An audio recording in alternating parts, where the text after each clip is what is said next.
Bonjour à tous, je m'appelle Véleda Muller, je suis chanteuse et musicothérapeute et je vous propose une nouvelle vidéo de chant prénatal.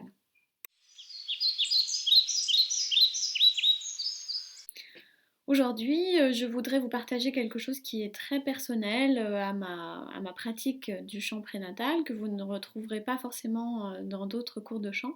C'est la pratique du chant diphonique. Alors, qu'est-ce que c'est que ça, le chant diphonique? C'est donc diphonos, ça veut dire deux sons. Et donc, c'est la capacité à produire deux sons en même temps. C'est quelque chose qui est beaucoup pratiqué dans la musique traditionnelle de Mongolie, par les Inuits, du Tibet, etc. Très souvent, on l'entend, vous entendez un son très grave et puis vous entendez une harmonique au-dessus, donc un deuxième son par-dessus.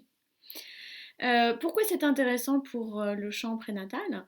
Eh bien parce qu'on a scanné en fait des gens qui pratiquaient ce type de chant et on s'est rendu compte que ça agissait sur les récepteurs de la douleur dans le cerveau. Donc c'est évidemment intéressant à pratiquer pendant le travail, mais aussi plusieurs sons en même temps stimulent fortement l'activité neurologique. Donc c'est aussi intéressant pour votre bébé à pratiquer lorsque vous êtes enceinte et puis ensuite quand le bébé sera né. Alors pour cela, deux exercices.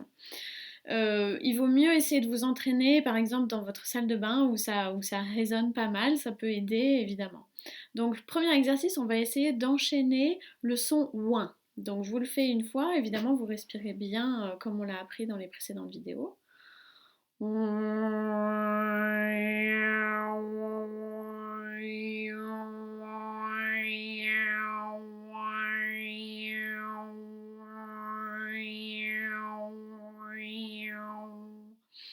Il faut essayer, en fait, il faut vraiment faire des expériences chez vous, essayer de bouger les lèvres, de bouger la langue à l'intérieur de la bouche. Voilà, il faut un petit peu de pratique pour y arriver, ou alors on y arrive tout de suite, c'est assez injuste. Un autre exercice qui sera peut-être plus facile, vous pouvez essayer d'enchaîner Ging Gang Gong. Donc je vous le fais une fois, on respire bien.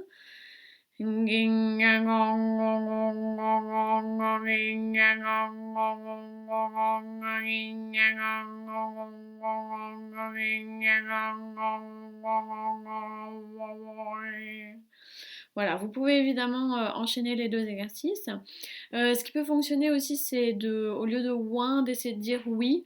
Oui, oui, oui, oui,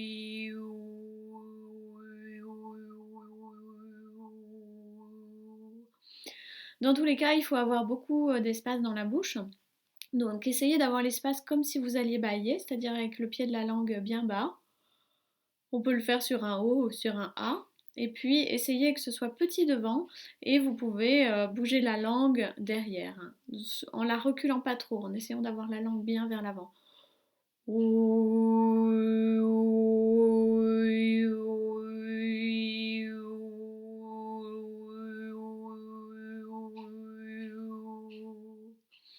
Voilà.